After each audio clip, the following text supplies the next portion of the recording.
Bonjour, c'est Ursule encore. On est le 14 mars 2025. Alors, je viens sonner la trompette aujourd'hui encore. Et je viens proclamer le retour de notre Seigneur Jésus-Christ. Amen, alléluia, soyons tous bénis. Soyons remplis de sa joie. Amen. Soyons fortifiés, n'est-ce pas? Et les yeux fixés sur notre Seigneur. Amen, l'auteur de notre joie. N'est-ce pas? Et celui qui nous permettra d'arriver à la fin de notre marche sur cette terre. Que son nom soit béni. Amen et alléluia. Alors, le Seigneur m'a donné deux messages pour aujourd'hui. Je vais commencer par le deuxième. Amen. Et puis le premier, je vais le faire un peu plus tard. Et donc voilà. Alors, ce deuxième message, il concerne beaucoup plus les femmes, les jeunes filles, n'est-ce pas? Mais aussi les hommes peuvent l'écouter parce que bon, ça touche finalement tout le monde. Mais il y a une partie qui concerne les femmes. Et donc voilà. Et donc je commence mon message par la vision que j'ai eue ce matin. J'ai eu deux visions. La première vision se rapporte au message que j'ai remis à plus tard, n'est-ce pas? Peut-être en après-midi, Dieu voulant. Et la deuxième vision, c'est celle-là que je viens vous partager. Alors j'étais dans mon temps de prière et puis subitement, je me retrouve à un endroit, n'est-ce pas? Et là, je rencontre une personne, une femme. Et la femme me dit bonjour. Et le Seigneur m'a présenté son habillement. Effectivement, elle était bien habillée. Elle était habillée, elle avait les couleurs du ciel. Amen. Ne me dites pas, je ne veux pas vous dire que le ciel a une couleur. Mais j'ai vu sur elle du bleu. N'est-ce pas? Une longue jupe, n'est-ce pas, bien là, jusqu'à ses pieds. Un bleu. Le bleu, c'est le ciel, n'est-ce pas? J'ai vu aussi sur elle un vert pastel, vraiment bien habillé, habillé jusqu'aux manches. Son haut, c'était jusqu'au poignet. En tout cas, il n'y avait rien à redire sur elle. Amen. Mais j'ai regardé, le Seigneur m'a fait porter le regard sur quelque chose. Et c'était ses cheveux. Ses cheveux étaient à découvert. Elle n'avait rien qui protégeait ses cheveux, mais elle avait une mèche, n'est-ce pas? Des rallonges. Bien comme une postiche ou bien comme une perruque, je ne sais pas, mais elle avait quelque chose qu'elle avait mis sur ses cheveux pour allonger un peu la longueur de ses cheveux, comme les femmes le font, n'est-ce pas? Et donc le Seigneur me présentait ça et il m'a présenté une seconde chose d'elle. Donc dès que j'ai vu ce rajout de cheveux, je savais que l'esprit était en train de me dire qu'il manquait, n'est-ce pas, pour sa sanctification corporelle, il manquait au niveau de sa tête, n'est-ce pas, cette marque, quelque chose qui couvrirait, n'est-ce pas, tout d'elle, quelque chose qui mettrait en sécurité sa beauté. Et le Seigneur m'a montré, bien l'Esprit de Dieu m'a montré que elle était dans cet état avec la postiche, là, le cheveu allongé. Elle était dans cet état à cause de la société. La société, n'est-ce pas, s'attend ou bien s'attendrait à ce qu'elle ait les cheveux à découvert, qu'elle ait cet ajout-là. Donc, le Seigneur m'a montré que c'est à cause de la société, à cause de son travail, qu'elle s'est présentée comme ça, dans cet état-là. Alors, je viens donc, n'est-ce pas, partager ce que le Seigneur a pour nous, les femmes. Amen. Le Seigneur nous demande d'être saintes. Et ça, c'est dedans et dehors. Il demande aux femmes d'être saintes. Pourquoi? Quand on lit la Bible, on a l'impression que c'est juste concernant les femmes. Mais c'est parce que dans les temps anciens, les hommes ne s'occupaient pas de toutes ces choses auxquelles les femmes s'occupent aujourd'hui. Les hommes, s'ils ont porté leur habit, ils sont partis, allez, bye, c'est fini. Souvent même tu les trouves, tu dis, mais attends, est-ce que celui-ci, est-ce qu'il a même lavé son visage? C'est pour dire que les hommes, eux, ils sont dans le pratico-pratique, dans le temps, hein, je parle dans le temps.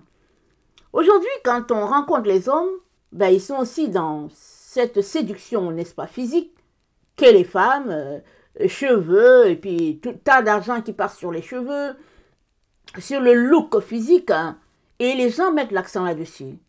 Mais ce que le Seigneur a pour nous, n'est-ce pas, c'est la sanctification dedans et dehors.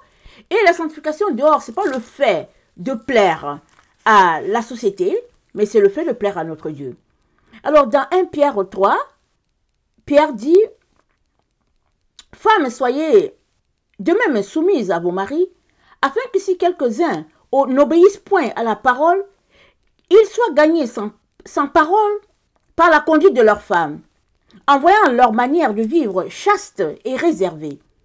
Ayant non cette parure extérieure qui consiste dans les cheveux tressés, les ornements d'or ou les habits qu'on revêt, mais la parure intérieure est cachée dans le cœur, la pureté incorruptible d'un esprit doux et paisible qui est d'un grand prix devant Dieu. » Amen. Donc Pierre exhortait les femmes parce que les femmes dans le temps, elles aimaient trop, elles se déconcentraient sur ces choses-là. Et n'oublions pas que les apôtres se sont retrouvés, n'est-ce pas, à intégrer même les païens. Si bien que, bon, la culture de la femme, la coquetterie de la femme s'est répandue un peu partout. Et Pierre écrit aux femmes, il dit non, ce qui est important, c'est pas les cheveux qui sont tressés, c'est pas cette parure extérieure où on met des perles sur la tête et tout. Il dit non, c'est pas ça. Ce qui est important, n'est-ce pas, c'est un cœur pur, incorruptible, un esprit doux, paisible. Il dit c'est ça qui plaît à Dieu. Il dit ce qui est important, c'est cette parure intérieure-là. Et ta parure intérieure, elle va dépeindre sur l'extérieur. Ton esprit paisible, il va se répandre dehors. Et ce que tu as en dedans, de pur, de sain, n'est-ce pas, ça va sortir, ça va se répandre comme un parfum de bonne odeur. Et ce passage, c'était pour les femmes, mais c'est aussi pour les hommes, parce que, voilà, aujourd'hui, les hommes, il y en a qui ont tellement de produits, n'est-ce pas, dans leur tiroir, les hommes, que tu t'arrêtes, tu te dis, mais pourquoi ils ont tous ces produits-là? Mais tu te rends compte que ils sont, ça dit que la société est devenue telle que oui, les hommes peuvent arranger leurs cheveux, je veux dire, ils peuvent mettre de la pommade, de la crème, et puis toutes sortes d'histoires sur leurs cheveux. Mais tout ça, c'est du superflu. Amen, c'est du superflu, c'est de la perte de temps, c'est le fait de s'attirer l'attention. Amen, c'est le fait que l'attention est portée sur ton physique. Les gens vont regarder, vont dire, oh, mais quel beau cheveux, oh, mais c'est beau, et puis, etc., etc. Mais ce que le Seigneur attend de chacun d'entre nous, c'est que on soit habillé correctement. Ça veut dire quoi? Ça veut dire que personne n'est à te dire que tu es beau ou belle. Quand tu es habillé correctement, amen, il n'y a personne qui va te dire que tu es beau, tu es belle, parce que les gens trouvent que c'est pas beau. C'est comme ça que tu peux savoir que tu es habillé correctement. Amen. C'est comme ça. Et toutes ces choses-là qu'on ajoute sur la tête. Oui, un homme, il a le droit de couper ses cheveux. C'est correct. Amen. On peut voir que dans le temps, les gens coupaient tous les cheveux. Mais assois-toi et puis prends les ciseaux, demande à ton frère, je sais pas qui, coupe tes cheveux et puis c'est fini, pars. Mais tu vas t'asseoir au salon de coiffure et puis on va faire ceci, on va tailler par là, on va faire une coupe ici, on va faire un trait par-ci et puis tout ça. À la fin, tu auras dépensé 100 $ parce qu'on a lavé tes cheveux, on a fait ceci, on a fait cela. Et finalement, tout ça, c'est juste pour que tu puisses rentrer dans le schème de la société. Parce qu'on va dire, oh ouais, sa coupe est belle. Et puis bon, voilà. Et oh là là, et voilà. Et puis, non, non, non, non. Le Seigneur nous dit quoi? Il dit qu'on n'est rien du monde. Absolument rien. Amen. Et à partir du moment où les choses du monde nous intéressent, alors on devrait se repentir pour dire au Seigneur, Seigneur, je suis allé loin. Amen. Et nous savons, n'est-ce pas, nous les mamans, que si on a compris cette vérité-là pour nous-mêmes, et qu'on enseigne cela à nos enfants qui sont à bas âge, et qu'ils comprennent, à partir d'un certain âge, ces enfants commencent à faire autre chose. Amen. Ils commencent à faire autre chose, et en tant que mère, on devrait toujours leur parler, voici le chemin que Dieu a pour nous. Même si elles se sentent comme hors de la société, c'est bien que l'enfant apprenne ce que Dieu, ce qui plaît à Dieu, et non ce qui plaît à la société. Amen. Donc, je suis très consciente de tout cela parce que je suis une mère, n'est-ce pas, ayant des jeunes, et je sais ce que c'est. Amen, je sais ce que c'est, et je n'empêche, n'est-ce pas, d'amener ce sujet devant le Seigneur pour dire, Seigneur, au secours, viens, n'est-ce pas, nous aider, parce que le Seigneur ne veut pas juste sauver une personne ou deux, il veut sauver toute la terre, toute l'humanité.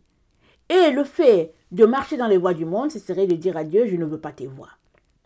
On a besoin donc, n'est-ce pas, de laisser de côté ce que la société nous impose, entre guillemets, et de nous concentrer sur ce que Dieu attend de nous. Amen. Et la manière la plus facile, c'est le fait d'ignorer tout le monde, de faire comme si tu ne sais rien, c'est tout.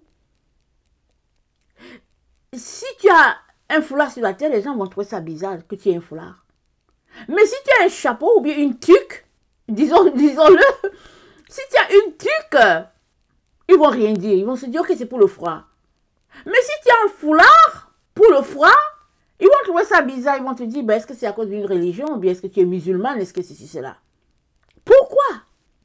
Parce que la tuque que tu as sur la tête, n'est-ce pas? C'est pour protéger ta tête aussi. Mais les gens semblent ne rien dire quand c'est la tuque. Mais quand c'est le foulard, ils veulent dire quelque chose. Mais tu ne devrais pas t'occuper de ces choses-là, ma sœur. C'est pas grave ce que les gens pensent. Ce qui est important, hein, c'est ce que Jésus-Christ pense. C'est ça qui est important. Amen. Je viens nous encourager, mes sœurs, à ne rien laisser, n'est-ce pas, d'ouvert sur vous. C'est très important. Je parle aux femmes, mais je parle aussi aux hommes. Amen. Alors un jour, je donne un témoignage. Je partais rapidement prendre quelque chose parce que j'en avais pour ma cuisine. Et j'arrive, n'est-ce pas, à cet endroit où je prends la chose. Mais avant de partir, je sens qu'il y a un peu d'air. Et je regarde, je vois l'espace entre mes bottes et puis ma robe. Et puis je suis étonnée, j'ai dit, mais c'est bizarre. Mais je dois partir quand même. Je m'en vais. Parce qu'une fois que je suis debout, tout est correct avec la robe et les bottes. Il n'y a aucune trace. Mais quand j'ai mis mon pied sur, n'est-ce pas, la pédale de la voiture, là j'ai senti qu'il y avait un peu d'air. Mais bon, voilà. Je suis partie. Quand je suis revenue, n'est-ce pas, quand j'étais là-bas, en train d'acheter la chose rapidement, je me suis pas bien sentie. Je me suis dit, mais c'est quoi? Pourquoi est-ce que j'ai ce sentiment de malaise? J'avais un sentiment de malaise. Et finalement, n'est-ce pas, je prends ce que je dois prendre, je rentre à la maison et tout. Et le soir, dans mon temps de prière, le Seigneur me dit, je n'aimerais plus que tu portes un habit sans que ça arrive à la cheville. C'est-à-dire, tout ce que tu dois porter, ça doit arriver jusqu'à ta cheville. Il ne faut pas qu'il y ait d'air à quelque part. Et pour me rendre compte que, au fait, ma fille et moi, on avait la même robe. Ma fille m'a offert une robe. Amen. Elle m'a offert la même robe qu'elle. Et, étant pressée, j'ai pris la robe de ma fille. Sans m'en rendre compte, j'ai compris pourquoi il y avait cet air. Mais toujours est-il que le Seigneur m'a dit, je n'aimerais plus, n'est-ce pas, qu'il y ait cette sensation d'air-là. Je ne veux rien savoir, je ne veux rien voir. Tu dois être couverte jusqu'à terre. Amen. Et ça, c'est très important. Ce n'est pas juste un message pour moi. C'est un message pour tout le monde. Et si on retournait dans l'Ancien Testament, on verrait que Dieu l'a dit même à Moïse. Il a dit à Moïse, ah, moi je ne veux pas que l'estrade là, mon hôtel là, je ne veux pas que tu mettes des marches. Parce que je ne veux pas que, alors que tu montes, n'est-ce pas, si cette estrade-là, soit pour faire les sacrifices, soit pour faire le ministère, où il a dit à Moïse, je ne veux pas voir une partie de toi. Je ne veux pas voir ton corps. Alors si Dieu l'a dit à Moïse, on peut imaginer. Amen. On peut imaginer ce que cela peut être pour nous. Mais aujourd'hui, on pourrait dire, oui, il ne faut pas exagérer. Et puis bon, il fait chaud et tout. Souvent, on dit, oui, l'été, il fait chaud. Et puis tu vois, les gens, ils sont débraillés. Ils sont presque nus. Ils te disent, non, il fait chaud. Ok, d'accord, il fait chaud. Mais si on remonte au XVIIIe siècle, les femmes, elles avaient des habits doublés sur doublés. Et elles avaient les éventails parce qu'il faisait chaud. Mais elles étaient bien habillées, il n'y avait pas de traces. Tout le monde sait qu'il fait chaud. Amen. Et il fait chaud, mais il fait chaud. Qu'est-ce que vous voulez? Ça fait partie de la vie. Et il faut être habillé. On ne va pas se mettre tout nu parce qu'il fait chaud. Ça ne marche pas. Ce sont des excuses, n'est-ce pas, qui ne cadrent pas avec ce que Dieu attend de nous. Amen. Alors, ce n'est pas pour vous contredire ou quoi, mais c'est le message du Seigneur. Et on devrait, n'est-ce pas, tout faire pour boucher les trous. Amen. C'est très important. Alors, le Seigneur compte sur vous pour être des modèles. Amen. Deuxième message, par rapport toujours à ce que le Seigneur m'a montré de la sœur. La sœur était triste, mais je ne savais pas pourquoi elle était triste. Amen. Et donc, je sors de ma vision, je continue de prier pour demander au Seigneur, mais qu'est-ce que tu veux me montrer? Parce que je savais qu'il voulait me montrer une deuxième chose. Et finalement, le Seigneur me montre, n'est-ce pas, qu'elle était triste parce qu'elle n'avait pas un mari. Elle voulait avoir un mari, et c'est une belle femme, elle a l'argent, elle a un beau travail, elle a tout, mais elle n'a pas eu de mari. Elle est peut-être dans la quarantaine ou la cinquantaine, je ne sais pas, autour de cet âge que le Seigneur m'a montré. Et le Seigneur m'a montré que c'était un sujet de tristesse pour elle. C'est pour cela que, malgré le fait qu'elle était habillée pour le ciel, entre guillemets, genre prête, amen, comparée à l'homme de Matthieu 22 qu'on a jeté dehors, elle était prête. Il y avait juste une petite touche qu'elle devait faire, c'était à ses cheveux. Elle devait jeter les postiches, les mèches, elle devait les jeter. Et mettre bien, en tout cas, couvrir sa tête de quelque chose. Elle devait le couvrir, d'une manière ou d'une autre. Elle serait prête. Mais dans son cœur, il y avait ce regret, ce soupir, n'est-ce pas? Cette chose qui lui manque. Et le Seigneur montrait encore que c'est imposé par la société. Il y a des pays sur la terre où si la femme n'est pas mariée, c'est comme une honte pour la famille, ou bien c'est comme si elle a quelque chose sur elle qui n'est pas correct. Et c'est bien vu qu'une femme ait un mari et puis qu'elle passe, on la respecte d'une manière ou d'une autre, n'est-ce pas? Mais le Seigneur aimerait que vous sachiez, chères sœurs, que avec ou sans mari, ce qui est important, n'est-ce pas, pour toi, c'est de gagner le ciel. Alléluia. C'est ça qui est important. Ce n'est pas le fait que tu as un mari et puis la société te respecte et puis... Non, c'est pas ça qui est important. Dans 1 Corinthiens 7, voilà ce que Paul nous dit. Il dit, je voudrais que vous fussiez sans inquiétude. Celui qui n'est pas marié s'inquiète des choses du Seigneur, des moyens de plaire au Seigneur, et celui qui est marié s'inquiète des choses du monde, des moyens de plaire à sa femme. Ou bien vice-versa, n'est-ce pas? Il y a de même une différence entre la femme et la vierge. Celle qui n'est pas mariée s'inquiète des choses du Seigneur, afin d'être sainte de corps et d'esprit, et celle qui est mariée s'inquiète des choses du monde, des moyens de plaire à son mari. Je dis cela dans votre intérêt. Ce n'est pas pour vous prendre au piège. C'est pour vous porter à ce qui est bienséant et propre à vous attacher au Seigneur sans distraction. Amen. Donc le Seigneur aimerait que on s'attache à lui sans distraction. Qui est le mari ou pas, tu dois t'attacher au Seigneur. Que tu es la femme ou pas, mon cher frère, le Seigneur doit être ton tout. Excusez.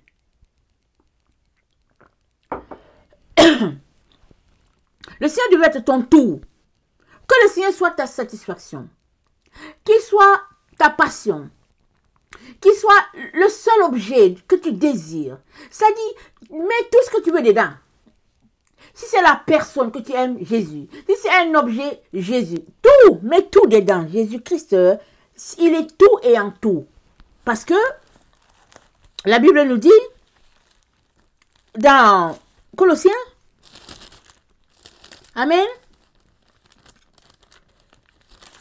Excusez-moi. Dans Colossiens, c'est dit, en lui ont été créées toutes les choses qui sont dans les cieux et sur la terre, les visibles et les invisibles, trône, dignité, domination, autorité, tout a été créé par lui et pour lui. Il est avant toute chose, et toute chose subsiste en lui. Il est la tête du corps de l'Église, il est le commencement, il est le premier-né d'entre les morts, afin d'être en tout le premier, car Dieu a voulu que toute plénitude habitât en lui. Amen. Toute la plénitude, tout ce que tu désires, tout ce qui est tout, c'est en Jésus. Amen.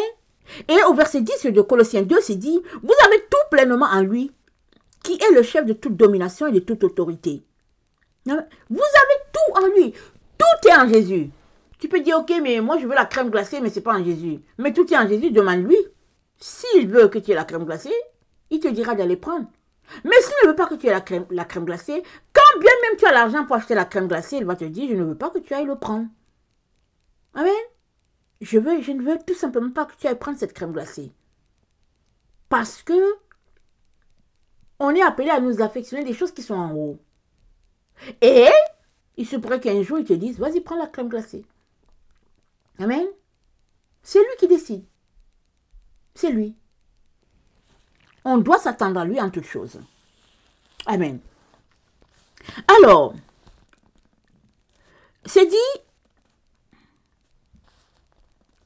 de se satisfaire du Seigneur en toutes choses. Et nous sommes dans 1 Corinthiens 8. Paul parle des viandes sacrifiées, n'est-ce pas, aux idoles. Mais il dit une chose, qu'on pourrait remplacer la viande aux idoles par rapport à quelque chose, par rapport au mari, par rapport à quelque chose. Parce que la viande sacrifiée, n'est-ce pas, Paul le présente ici comme une idole. Et les gens consacraient leur temps à ça. Et puis Paul dit, mais non, pas besoin. Alors, il dit, 1 Corinthiens 8, le verset 5. Car s'il est des êtres qui sont appelés dieux, soit dans le ciel, soit sur la terre, comme il existe réellement plusieurs dieux et plusieurs seigneurs, néanmoins, pour nous, il n'y a qu'un seul Dieu, le Père, de qui viennent toutes choses, pour qui nous sommes, et un seul Seigneur Jésus-Christ, par qui sont toutes choses et par qui nous sommes. Amen. Alors si tu as quelque chose dans ton cœur que tu désires, amen, cette chose devient une idole. On l'a lu. Dieu dit, ces gens-là, ils portent leurs idoles dans leur cœur.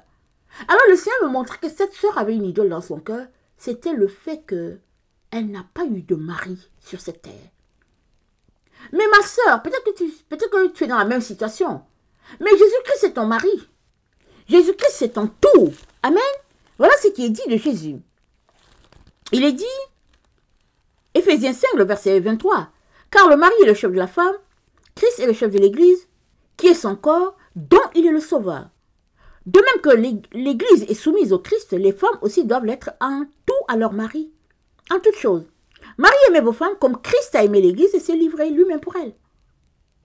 L'Église est comparée à la femme de Christ, parce que Christ s'est livré pour l'Église. Tu es le corps, n'est-ce pas, le Christ? Tu fais partie de l'Église, donc Christ est ton mari. Il est toute ta satisfaction. On vient de lire en Colossiens 1. Tout a été créé en lui. Domination, autorité, tout est en Jésus, toute ta satisfaction. Ne sois pas triste parce que la société s'attend à ce que tu aies un mari. Ne sois pas triste parce que ta famille voudrait que tu aies un mari. Non. Mets ta joie, mets toute ta satisfaction en Jésus. Amen. Et lui seul, n'est-ce pas, va combler ce vide-là. L'autre point, c'est que nous devons comprendre que le mariage, c'est une vocation. Amen. C'est une vocation. Et c'est quoi la vocation? La vocation, c'est dit... Attendez, je vais regarder la définition que j'ai prise.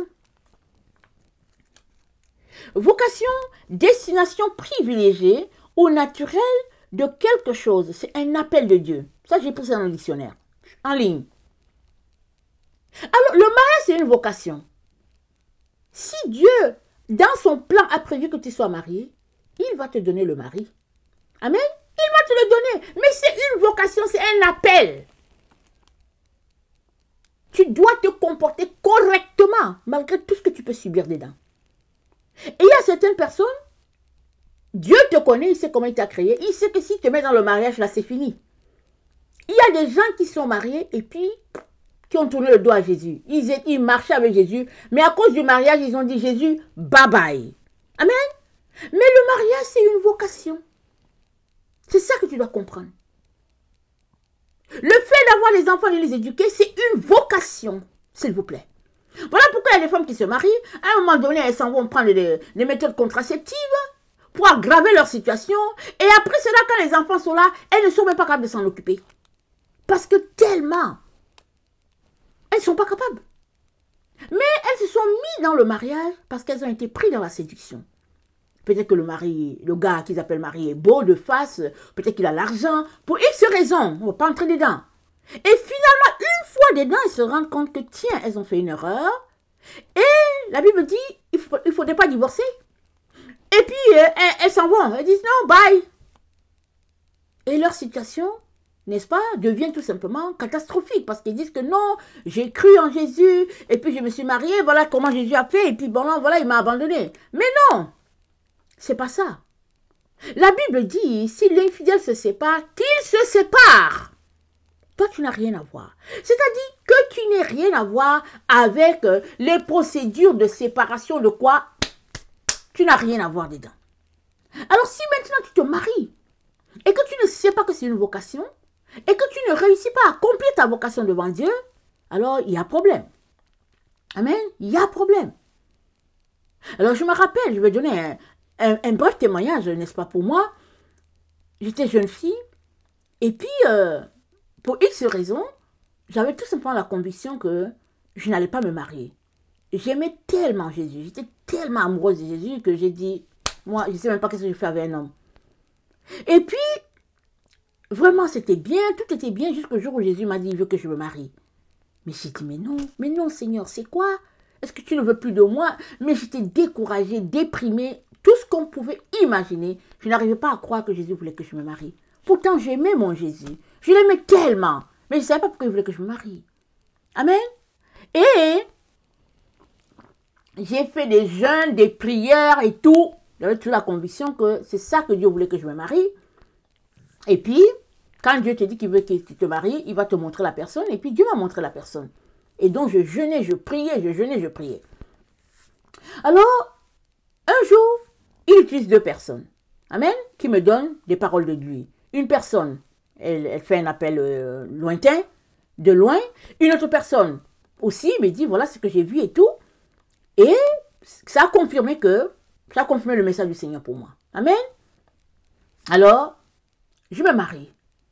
Je me retrouve dans une situation où j'ai beaucoup d'enfants. Ça aussi, le Seigneur m'avait dit. Il m'avait dit que j'aurais des enfants.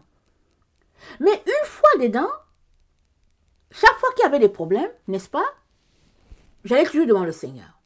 Pour dire, Seigneur, voilà ce que tu m'as dit, voici la situation. Et c'est comme ça que par la grâce de Dieu, il a pu nous aider, amen, dans la famille et tout ça, à faire ce qu'on pouvait faire pour pouvoir, n'est-ce pas, vivre en harmonie. Amen. Et un jour, les choses étant ce qu'elles sont, le Seigneur, j'ai fait ce que je pouvais faire, n'est-ce pas? J'ai avancé, les enfants ont grandi et tout. Et puis, les choses se compliquaient davantage.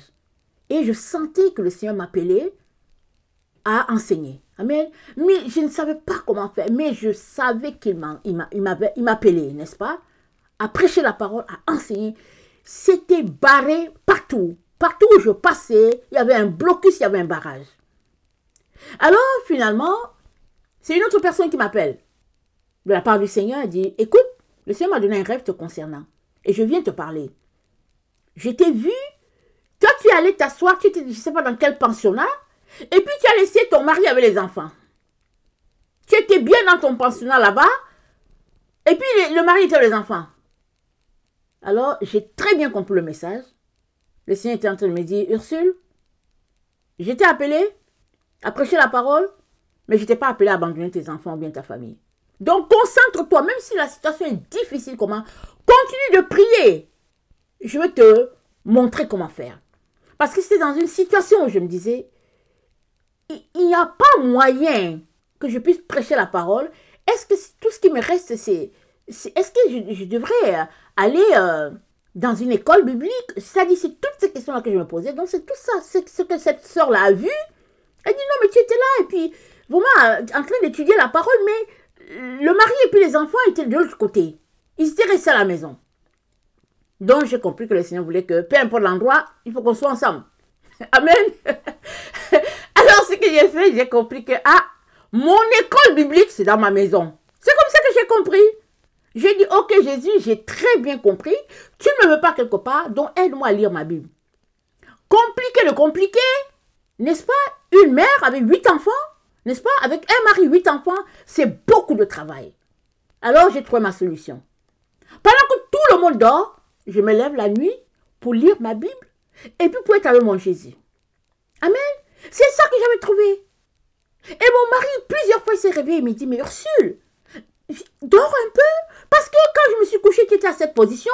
Je me lève, n'est-ce pas? Tu es encore à cette position. Mais Ursule, dors un peu, sinon tu as besoin d'énergie. Amen. Mais moi, j'étais en train d'étudier dans mon école biblique. J'étais dans mon école biblique. J'étais devant mon Dieu parce que je ne savais pas comment j'allais faire ce qu'il me demandait de faire. C'est-à-dire la vocation qu'il m'a donnée, le mariage. Après, il m'a donné la vocation d'être mère. Et maintenant, il aimerait que je puisse enseigner la parole. Mais je ne savais pas comment j'allais faire. La seule chose qu'il y avait pour moi à faire, c'est de me réveiller quand tout le monde dort pour pouvoir étudier un peu. Pour lire ma Bible. Parce que le matin venu, je dois apprêter les enfants pour qu'ils aillent à l'école, leur boîte à lunch et tout. Je dois faire ça. Alors je me suis dit, Seigneur, tu es celui qui va me renouveler. Si je peux dormir 3 heures, Seigneur, c'est déjà beaucoup. Et c'est comme ça que petit à petit, le Seigneur m'a aidé. Et finalement, je ne sais pas combien de temps ça a duré, et puis il a dit, va en ligne. Et même quand il m'a dit d'aller en ligne, je ne savais pas pourquoi il voulait que j'aille en ligne. Pour vous dire, je ne savais même pas pourquoi il me voulait là-bas. Moi, je pensais que il me disait d'aller en ligne pour vendre les choses. Parce que moi, je ne savais même pas qu'en ligne, on pouvait prêcher. Internet venait de se répandre, n'est-ce pas? Et puis moi, je n'étais pas dans ces choses-là. J'étais vraiment prise à éduquer mes enfants. Et de fil en aiguille, combien de temps ça m'a pris pour me rendre compte que mais il voulait que j'aille en ligne pour prêcher. Mais je ne savais même pas comment. Amen. Mais petit à petit, Dieu a aidé. Et puis, je me retrouve là où je suis, en train de faire ce que je fais avec les petits moyens que j'ai. Tout ça pour vous dire que vous n'avez pas besoin d'être triste parce que vous voulez une situation que vous n'arrivez pas à réaliser. Parce que si vous voulez la situation, Dieu la veut plus que vous. Il sait comment.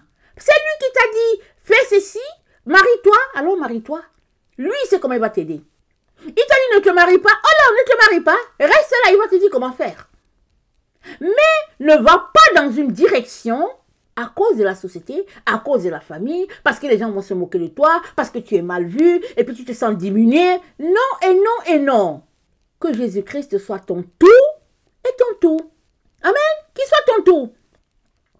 De telle sorte que s'il y a quelque chose qui arrive, se placer sur ton chemin, que ce ne soit pas toi qui as orchestré cela. Amen. Parce qu'il y a toujours des données extérieures qui viennent se mettre sur notre chemin.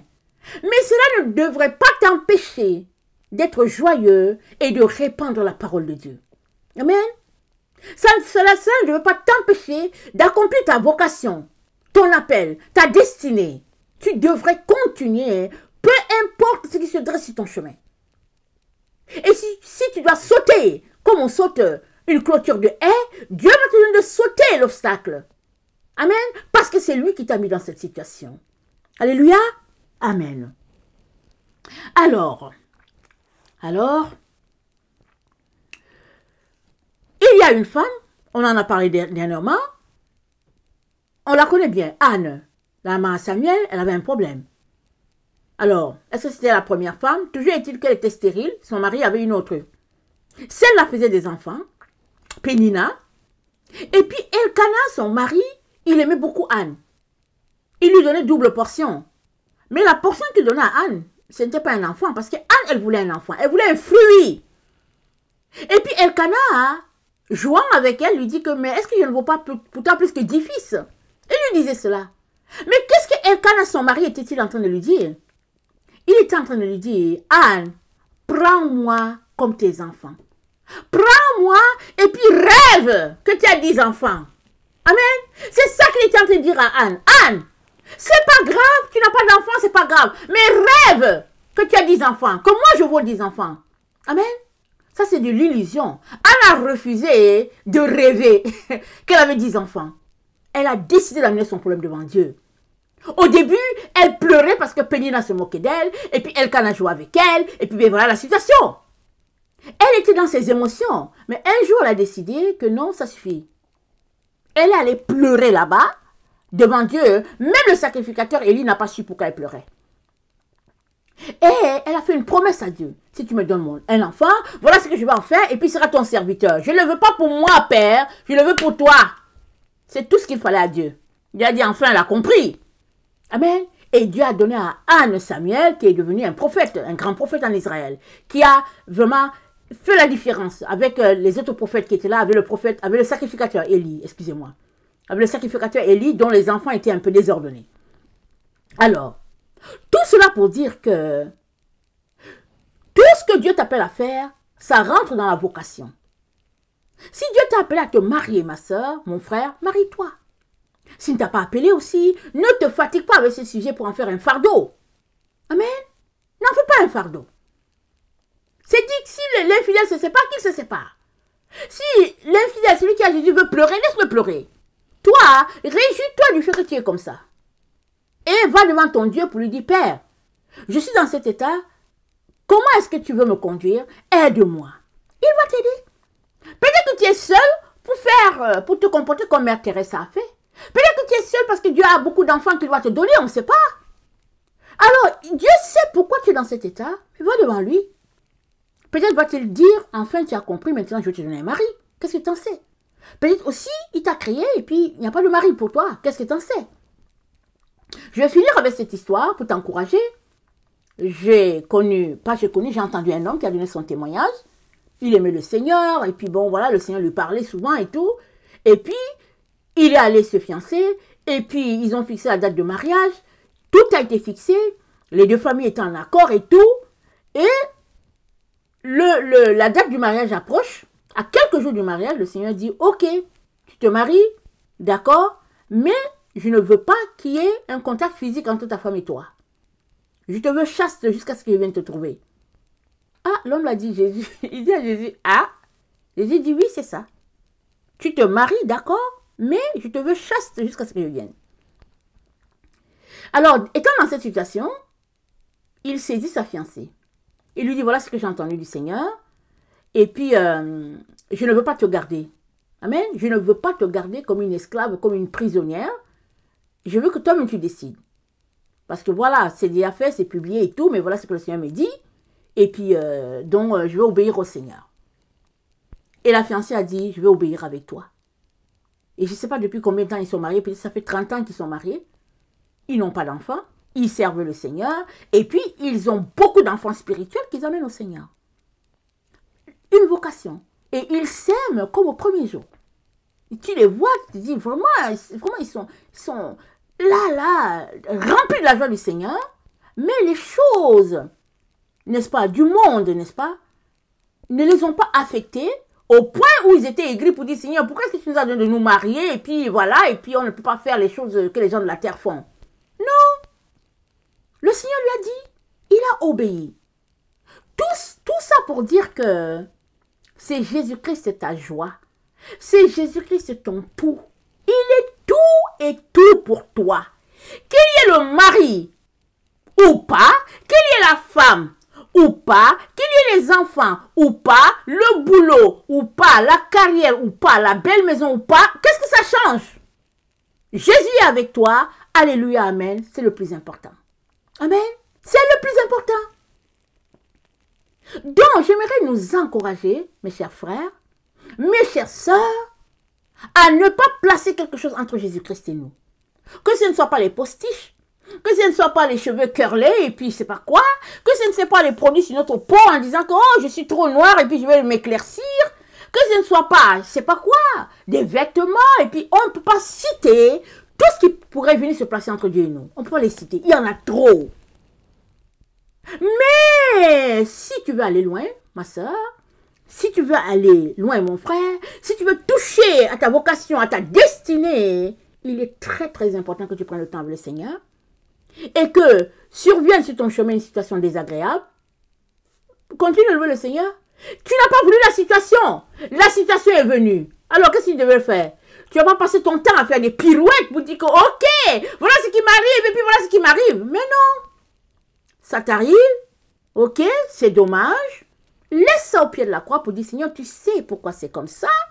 Mais moi, je ne veux pas perdre ma joie à cause de cette situation. Je veux continuer de te louer, je veux continuer de te célébrer, je veux continuer de t'élever parce que tu es mon Dieu, tu es mon roi. Et Seigneur, aide-moi à atteindre ce point que tu aimerais que j'atteigne avant que, n'est-ce pas, mes yeux puissent te voir face à face. Amen. Voilà comment on doit se comporter. Et aussi, si tu as un problème, n'est-ce pas, dans une situation donnée sur la terre, sache que Dieu ne t'a pas délaissé ou bien que Dieu t'aime moins. Non! Non, non, non. C'est pas, ça, c'est l'ennemi qui veut mettre tout ça dans ta tête. Dieu t'aime comme au premier jour. Il est amoureux de toi. Jésus est amoureux de toi. Dieu t'aime. Tu es son enfant, tu es sa fille, tu es son fils. Va seulement devant lui pour lui dire, papa, aide-moi à me débarrasser de cette histoire-là qui vient occuper mes pensées. Va devant Jésus-Christ pour dire, mon Seigneur, mon roi, aide-moi à laisser cette histoire-là loin de moi et à me concentrer sur ce que tu veux que je fasse. La raison pour laquelle je suis sur la terre. Et Jésus-Christ va t'aider. Amen.